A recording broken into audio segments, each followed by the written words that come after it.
Gold trusted gold buyers తాకట్టులో ఉన్న బంగారాన్ని విడిపించి ఈ రోజు ఉన్న మార్కెట్ ధరకే కొనబడును. మరిన్ని వివరాలకు సంప్రదించండి 77107720. విశాఖ కేంద్రంగా రన్ అవుతుంటే విశాఖ డైరీలో ఉన్నటువంటి రైతు సంఘాలన్నీ కూడా ఉవ్వెత్తున ఎగసిపడిలో డిమాండ్ చేస్తున్న పరిస్థితి కనిపిస్తున్నాయి. ప్రధానంగా చూసుకుంటే ఏదైతే ఈ రోజు ఉన్నటువంటి పాల ధరలు అయితే మాత్రం అమాంతంగా ఒకసారిగా రేట్లు తగ్గడంతో ఈ రోజు రైతులంతా కూడా ఆవేదన చెందుతున్న పరిస్థితి కనిపిస్తుంది. ఇదే క్రమంలో విజయనగరం జిల్లాలో కలెక్టరేట్ వద్ద కూడా ఈరోజు ధర్నా నిర్వహించిన పరిస్థితి కనిపిస్తుంది. ఇదే క్రమంలో మనతో పాటు ఉన్నారు, మాట్లాడే ప్రయత్నం అయితే చేద్దాం. చెప్పండి, అసలు ఏం జరిగింది, ఏంటి మీకు ఉన్నటువంటి డిమాండ్స్ ఏంటి? ప్రధానంగా చూసుకుంటే విశాఖ డైరీ యాజమాన్యం ఎటువంటి నియమ నిబంధనలు పెడుతున్నారు, ఏం జరుగుతుంది?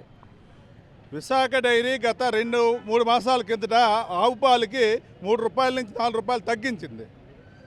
అలాగే ఈ కాలంలో ఇప్పుడు పాలు రైతు ఇస్తున్న దాంట్లో 10% పాలు వెనక్కి పంపిస్తున్నారు. ఈ విధంగా డైరీ యాజమాన్యం రైతుల పట్ల నిర్లక్ష్యంగా రైతులు ఈరోజు ఇబ్బందులు పాజేస్తుంది.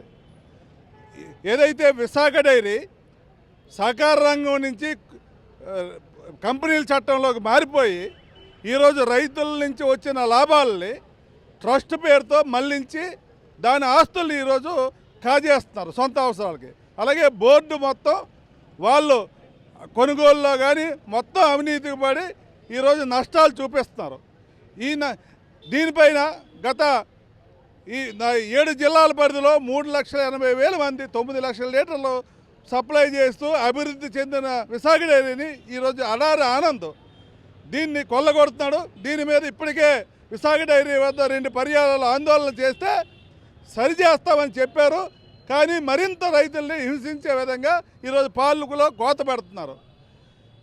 ఈ విషయమై శాసనసభ కమిటీ కూడా వేయడం జరిగింది.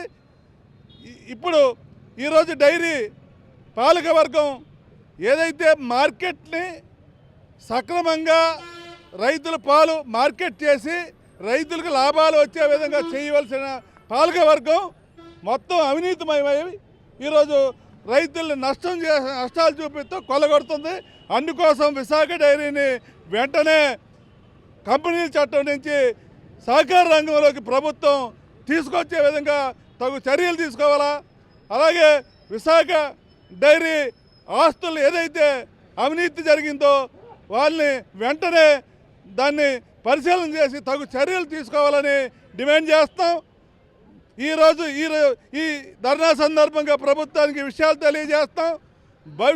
ఈ నెలాఖరులోగా ఈ డైరీ యాజమాన్యం సరిదిద్దుకోకపోతే 7 జిల్లాల నుంచి రైతాంగాన్ని విశాఖ డైరీ ముట్టడి చేస్తామని ఈరోజు ఆంధ్రప్రదేశ్ పాల రైతుల సంఘంగా తెలియజేస్తాం. ఓకే, మీరు చెప్పండి, ప్రధాన డిమాండ్స్ ఏంటి? ఈరోజు రైతులు పాలు ధర తగ్గించినారు. అదేవిధంగా దానాల రేటు విపరీతంగా పెంచి ఇన్సూరెన్స్లో తగ్గించినారు. రైతు చనిపోతే గతంలో ఇన్సూరెన్స్ ఇచ్చేవారు, ఇప్పుడు ఇన్సూరెన్స్ కూడా సక్రమంగా ఇవ్వరు. రైతు పసివి ఇంచుమించు ఏముందంటే ₹1,00,000 కొంటే వాళ్ళు 30కో 40కో ఇన్సూరెన్స్ చేస్తున్నారు. అలాంటి ఏదో విధంగా రైతుని హింసించాలని చెప్పి విశాఖ డైరీ దొడ్డుదారిలో కంకణం కట్టుకొని రైతులు హింసించే పనిలో ఉంది.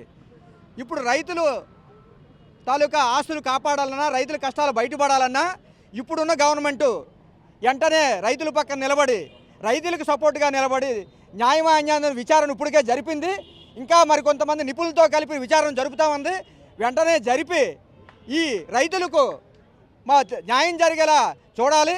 చూడని పక్షంలో ఈ నెలాఖరులోగా జరగకపోతే రైతులు ఇదే రకంగా హింసించినట్టయితే ఈ 7 జిల్లాల రైతుల నుంచి వేలాది మందిగా తరలించి విశాఖ డైరీని ముట్టడించి మాకు హక్కులు ఏవైతున్నా సాధించుకునే వరకు పోరాడతామని చెప్పి ఈ జిల్లా కార్యదర్శిగా కోరడం అవుతుంది.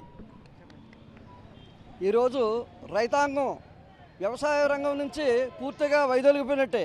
ఎందుకంటే వ్యవసాయ రంగంలో పూర్తిగా పెట్టుబడులు పెట్టలేక పూర్తిగా లాస్ అయిపోయి దాన్ని ప్రధానంగా ఈ పాల మీద ఏదో ఆధారపడి ఇంతవరకు రైతు నెట్టుకొస్తున్నాడు. దాన్ని కూడా గత సెప్టెంబర్ నెలలో దీన్ని ధర అనేది ₹3 నుంచి ₹4 వరకు తగ్గించడం జరిగింది. ఇది చాలా దారుణమైనటువంటి విషయం. ఎందుకంటే అక్కడ డైరీలో లాభాలు రాకపోవడం అంటూ లేదు, కానీ వీళ్ళు అవినీతి చేసి లాభాలు చూపించి ఈరోజు రైతుని నడ్డి విరుస్తున్నారు. ఇదివరకు 95 యాక్ట్ నుంచి అదే 64 యాక్ట్ నుంచి 95 యాక్టు తర్వాత కంపెనీ చట్టాలు తీసుకొని అవినీతి చేసి ఇది దుర్మార్గంగా రైతుల్ని హింసిస్తున్నారు. ఈరోజు కూడా నిన్నటి వరకు ధర తగ్గించారు. ఈరోజేమో మళ్ళీ పాలను కూడా మానేమని చెప్పేసి చెప్పడం అనేది చాలా దుర్మార్గం. అక్కడికి ఇప్పుడు కొన్ని మన జిల్లాలో కొంతమంది చిన్న చిన్న డైరీలు 30-40 లీటర్లు వేసుకున్న పాలు ఆ డైరీలు మూసేమని చెప్పేసి మళ్ళీ ఇప్పుడు ఆదేశాలు కూడా ఇప్పుడు ఇవ్వడం జరిగింది. ఇది చాలా దుర్మార్గమైన పని. ఎందుకంటే తక్షణం పాలన్నీ ఎన్నైతే రైతుకు ఉన్నాయో అన్ని పాలను కూడా సేకరించాలి, అలాగనే ధర పెంచాలి. అలాగనే ఇప్పుడు ప్రైవేటు మన కస్టమర్లకు ఇచ్చిన రేటుకి దీనికి దగ్గర 25 రూపాయలు వ్యత్యాసం ఉంది. అలాగనే ప్రాసెసింగ్ ఛార్జీలు ఇవన్నీ పోతును ఇంకా 14 రూపాయలు 15 రూపాయలు మిగులుతున్నాయి.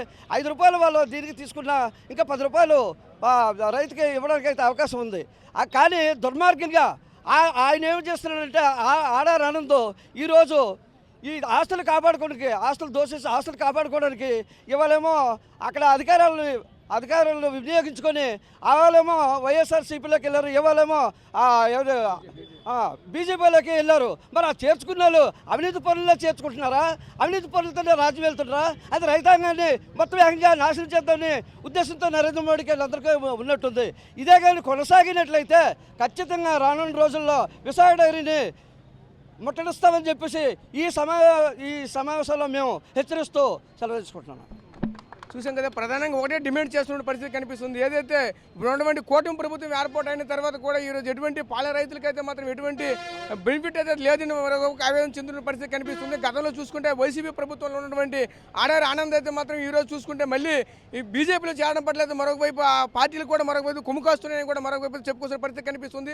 ప్రధానంగా చూసుకుంటే గ్రామీణ స్థాయిలో ఉన్నటువంటి రైతులందరికీ కూడా ఇటువంటి చర్యలన్నీ కూడా పూర్తిగా ఆ రైతు వ్యవస్థని పూర్తి నిర్వీర్యం చేసి ఆ పాల రైతులను నడివిసే కార్యక్రమం కూడా చేస్తున్నటువంటి పరిస్థితులు కనిపిస్తున్నాయి. మరోవైపు పాల రైతు సంఘాలు కూడా డిమాండ్ చేస్తున్నటువంటి పరిస్థితులు అయితే కనిపిస్తున్నాయి. కెమెరా పర్సన్ నాయుడుతో రాజేష్, RTV విజయనగరం నుంచి. మరిన్ని వీడియోస్ కోసం ఛానల్ ని సబ్స్క్రైబ్ చేయండి. లేటెస్ట్ అప్డేట్స్ కోసం వాట్సాప్ ఛానల్ ని ఫాలో అవ్వండి. ఆ లింక్ డిస్క్రిప్షన్ లో ఉంది.